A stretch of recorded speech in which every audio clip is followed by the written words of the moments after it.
کہ ہندوستان میں بابری مسجد کے مسئلے پر ہم عدالت کا فیصلہ نہیں مانیں گے، اور دوسری طرف یہ سازش کے طور پر کہہ رہے ہیں کہ اگر کل کے دن کامن سول کوڈ کی بات آ جائے گی تو مسلمانوں کو اس فیصلے کو ماننا پڑے گا۔ واہ، بڑا عجیب رواج ہے، تمہارے مسئلے پہ تم ہندوستان کے فیصلے کو نہیں مانتے اور امجد اللہ خان کو تم بھی ہندوستان کا فیصلہ شریعت کے معاملے میں ماننے پر کیسے مجبور کر سکتے ہیں؟ تم بھی شہری، میں بھی شہری، تم بھی ہندوستانی، میں بھی ہندوستانی۔ ہندوستان میں اگر کان کھول کر سن لو، یہ ایس بی انٹیلیجنس والے اپنے کیمرے کھول کر ریکارڈ کرو امجد اللہ خان کی بات کو۔ اگر ہندوستان میں اگر R S S, B J P, Sangh Parivar, Vishwa Hindu Parishad اگر بابری مسجد کے مسئلے پر عدالت کا فیصلہ نہیں مانیں گے تو میں سمجھتا ہوں کہ اس طلاق کے مسئلے میں ہم بھی عدالت کے کوئی فیصلے کو نہیں مانیں گے۔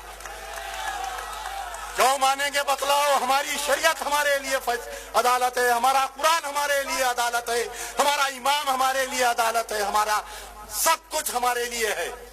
اگر فیصلہ مسلمانوں کے خلاف اگر کوئی آئے گا، ہم کو یہ شک و شبہ کیوں ہے یہ میں بتلانا چاہتا ہوں۔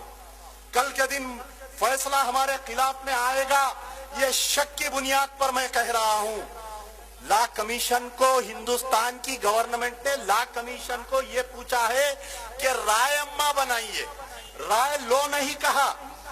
ہندوستان کی نریندر مودی کی گورنمنٹ نے یہ نہیں کہا کہ تم ہندوستانی مسلمان ہندو سے رائے لو، یہ نہیں کہا، بلکہ یہ کہا کہ رائے اما کو فراہم کیا جائے، کامن سول کوڈ کے لیے رائے اما کو فراہم کیا جائے۔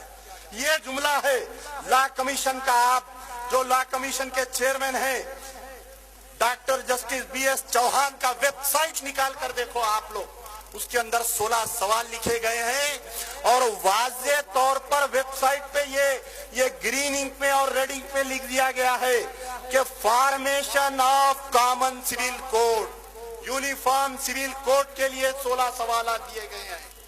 یہ ہندوستان کا کوئی لیڈر یہ بات نہیں کہہ رہا ہے، مجھے افسوس کی بات ہے، کوئی میڈیا چینل یہ نہیں کہہ رہا ہے ٹرپل طلاق، ایک ہی بات آ رہی ہے ٹرپل طلاق۔ اور میرے بھائی، ٹی وی چینل پہ ایسے بیوقوف مسلم لیڈرز کو لا کر بٹھایا جا رہا ہے کہ اس کو خود نہیں معلوم کہ شریعت میں ٹرپل طلاق کے معنی کیا ہے، نہیں معلوم اس کو۔